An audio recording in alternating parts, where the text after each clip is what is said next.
तो वहाँ कश्मीर में आप किसकी बात करते हैं? कश्मीर में कभी मुस्लिम शासन रहा ही नहीं है। जब भी शासन रहा वहाँ हिंदुओं का रहा है। यह कश्मीर से लेके कंधार तक, कंधार भी हमारे हिंदुस्तान में हुआ करता था। कंधार की रानी हमारे यहाँ आई थी, जो हमारी राजमाता रही है, जिनको महाभारत में गंधारी कहा गया है। तो ये हिंदुस्तान के यहाँ शासक रहे और हिंदू राजा रहे हैं। तो ये किस तरह से कहते हैं कि वहाँ कश्मीर को मुसलमानों को, मुसलमान हमारे नागरिक हैं, रहे हैं, मगर इसका मतलब थोड़ा ही कि वहाँ उनका शासन रहा है। कभी शासन नहीं रहा है। मगर ये देशद्रोही नहीं चाहते हैं कि यहाँ हिंदुओं का शासन हो, हिंदुस्तान जो है ना खुशहाल रहे। चाहे वो कांग्रेस हो, चाहे ममता बनर्जी हो, ये टोटल लोग देश विरोधी हैं और देश की जड़ों में मट्ठा डालने का बार बार काम करते हैं। महबूबा मुफ्ती वही है जिसने कहा था कि हिंदुस्तान का तिरंगा उठाने वाला हिंदुस्तान में पैदा नहीं होगा। और अभी भी उसने स्टेटमेंट किसका दिया है कि पाकिस्तान से हिंदुस्तान को बात करना चाहिए। भाई क्यों करेंगे हम पाकिस्तान से बात? पाकिस्तान से हमने बहुत बात करी, अब बात नहीं होगी। और खास करके अब कश्मीर पे तो बात होगी नहीं, अब बात होगी तो पीओके पे होगी, कश्मीर पे बात नहीं होगी। इनको अवॉइड करना चाहिए, क्योंकि ये इस लायक नहीं है कि इनसे बात करोगे तो ये अपनी, ये जैसे गिरगिट रंग बदलना नहीं छोड़ता, उसी तरह से ये पार्टियां रंग बदलना नहीं छोड़ सकती। इन्हें जब भी मौका मिलेगा ये देश की जड़ों में मट्ठा डालेंगे और देश की फिर वही हालत बनाने की कोशिश करेंगे। ये देश हितैषी नहीं है, चाहे वो महबूबा मुफ्ती हो, चाहे फारूक अब्दुल्ला हो, चाहे ममता बनर्जी हो। जब एक थाली के चट्टे बट्टे ये लोग हैं, ये नहीं चाह रहे कि हिंदुस्तान तरक्की करे, हिंदुस्तान एक अच्छा देश बने, ये नहीं चाहते। इन्हें राजनीति करना है और ये राजनीति के लिए इस देश को बेचना पड़े तो बेच भी सकते हैं। दोस्तों स्वागत है आपका यूथ मीडिया टीवी पर। चर्चा करेंगे जो ममता बनर्जी ने कहा है कि 370 हटाने से देश की बदनामी हुई है और 370 हटाने के बाद से कश्मीर के लोगों की आजादी छीनी गई है। इस पर चर्चा करेंगे कैप्टन आई सिंह जी से कि वो किस तरीके से देखते हैं इसको और क्या सोचते हैं। सर, पहला सवाल तो यही है कि ममता बनर्जी का कहना है कि 370 हटाने से देश की बदनामी हुई है और 370 हटाने से जो कश्मीर के लोगों की आजादी थी वो छीनी गई है। इस पर क्या कहना चाहिए? ममता बनर्जी एक ऐसी मुख्यमंत्री हैं जो चुनाव हारने के बाद भी मुख्यमंत्री अपने आप को बन गई। तो ममता बनर्जी का ना तो कोई हिंदू से प्यार है, ना इस देश से प्यार है। इसलिए ममता बनर्जी कुछ भी कह सकती है, क्योंकि वो टोटल किसको सपोर्ट करती हैं? रोहिंग्याओं को करती हैं, बांग्लादेशियों को करती, पाकिस्तान को करती है, चाइना को करती है। इसलिए ममता बनर्जी कुछ भी कह सकती है। वो देश हित में कोई, आज जब से जम्मू कश्मीर से जो धारा 370 और 35A हटी है, वहाँ के नागरिकों को बहुत स्वतंत्रता मिली है, वहाँ नए विकास हो रहे, आज वहाँ शांति बहाल हो चुकी है। और जब धारा 370 वहाँ लगी थी, आपने देखा होगा रोहन जी कि डेली वहाँ बम ब्लास्ट होते थे और हमारी जब सेना उन टेररिस्टों के ऊपर कोई कार्रवाई करती थी तो इनके ऊपर पीछे से पत्थरबाजी होती थी। आज पत्थरबाजी वहाँ बिल्कुल रुक चुकी है। तो ममता बनर्जी जैसे यहाँ बहुत बैठे हैं जयचंद, इनको जयचंद ही कहा जाएगा, जो इस देश की खा रहे, इस देश में रह रहे और इस देश की जड़ों में मट्ठा डाल रहे, ये वो लोग हैं। इन्हें इस देश से प्रेम नहीं है, इन्हें प्रेम है तो कहाँ से है? चाइना से और उससे। ये लोग वो हैं कि इनका जो है ना बिल्कुल एजेंडा देश के विरोध में है।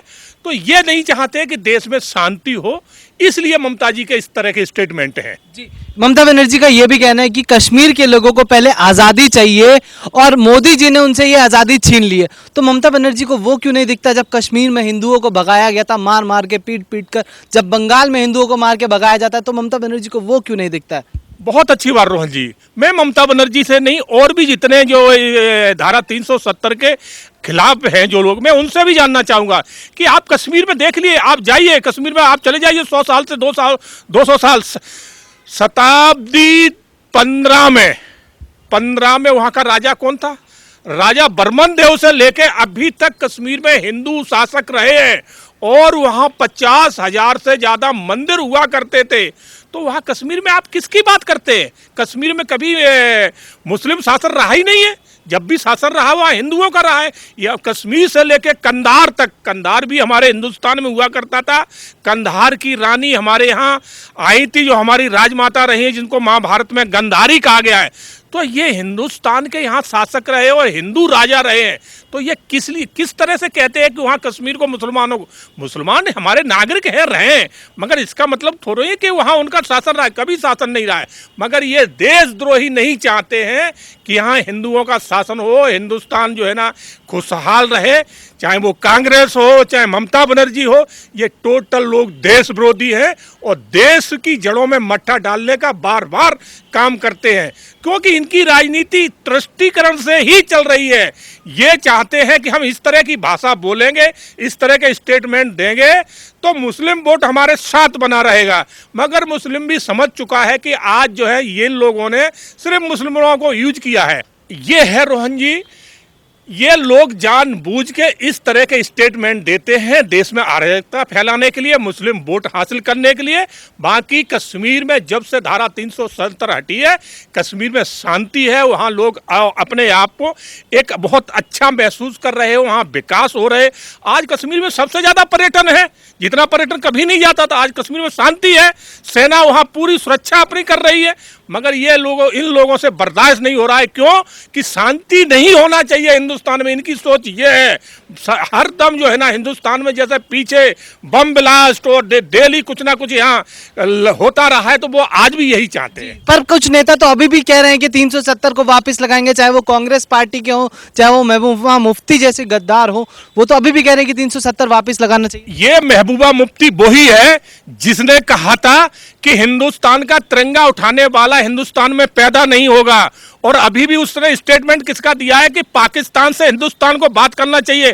भाई क्यों करेंगे हम पाकिस्तान से बात? पाकिस्तान से हमने बहुत बात करी, अब बात नहीं होगी। और खास करके अब कश्मीर पे तो बात होगी नहीं, अब बात होगी तो पीओके पे होगी, कश्मीर पे बात नहीं होगी। अब पीओके पे बात होगी, हमें पीओके किस तरह से वापस लेना है। हिंदुस्तान ने, कश्मीर तो हमारा अभिन्न अंग था और अब पूर्ण रूप से हो चुका है। अब अगर बात होगी पाकिस्तान से तो पीओके पे होगी। जी सर, गुपकार गैंग था कश्मीर का, उससे कल प्रधानमंत्री मोदी ने मीटिंग करी, जिसके बाद देखा गया कि काफ़ी युवा और काफ़ी हिंदू समाज के लोग नाराज थे कि आखिर इनसे मीटिंग क्यों हुई। तो इस पर क्या कहना चाहेंगे? नहीं, देखो क्या होता है कि राजनीति में है, अगर कोई विरोधी दल है तो विरोधी दल के भी साथ उनकी चर्चा करने में कोई बुराई नहीं होता है। अगर उनकी नीति गलत है तो हम ये जरूरी नहीं है कि प्रधानमंत्री उनकी गलत नीति में उनका साथ देंगे, बिल्कुल नहीं देंगे। मगर चर्चा करना एक राजनीतिक तरीका होता है, तो ये प्रोटोकॉल में आता है, तो उससे कोई बुराई नहीं है। वैसे नहीं करना चाहिए, मैं भी कहता हूं कि नहीं करना चाहिए, क्योंकि ये वो लोग हैं, ये कभी भी हिंदुस्तान के हित में बात नहीं कर सकते। इनके मुंह से जब भी निकलेगा हिंदुस्तान के प्रति जहर उगलेंगे, तो इनसे बात तो नहीं करना चाहिए। सर, जनता की इस चीज को भी लेकर नाराजगी कि इन लोगों पर कार्रवाई नहीं होती है, पर इनसे मीटिंग करने तुरंत बुला लिया जा रहा है। नहीं, ये क्या है कि थोड़ा राजनीति, मैं यही कहूंगा कि राजनीति में ये कुछ है लूप होल बने हुए हैं, जिससे बार बार इन पार्टियों के साथ बैठक करी जाती है। बाकी इस योग के है नहीं और इनके साथ बात नहीं करना चाहिए, इनको अवॉइड करना चाहिए, क्योंकि ये इस लायक नहीं है कि इनसे बात करोगे तो ये जैसे गिरगिट रंग बदलना नहीं छोड़ता, उसी तरह से ये पार्टियां रंग बदलना नहीं छोड़ सकती। इन्हें जब भी मौका मिलेगा ये देश की जड़ों में मट्ठा डालेंगे और देश की फिर वही हालत बनाने की कोशिश करेंगे। ये देश हितैषी नहीं है, चाहे वो महबूबा मुफ्ती हो, चाहे फारूक अब्दुल्ला हो, चाहे ममता बनर्जी हो। जब एक थाली के चट्टे बट्टे ये लोग हैं, ये नहीं चाह रहे कि हिंदुस्तान तरक्की करे, हिंदुस्तान एक अच्छा देश बने, ये नहीं चाहते। इन्हें राजनीति करना है और ये राजनीति के लिए इस देश को बेचना पड़े तो बेच भी सकते हैं। जी, बहुत बहुत शुक्रिया, धन्यवाद।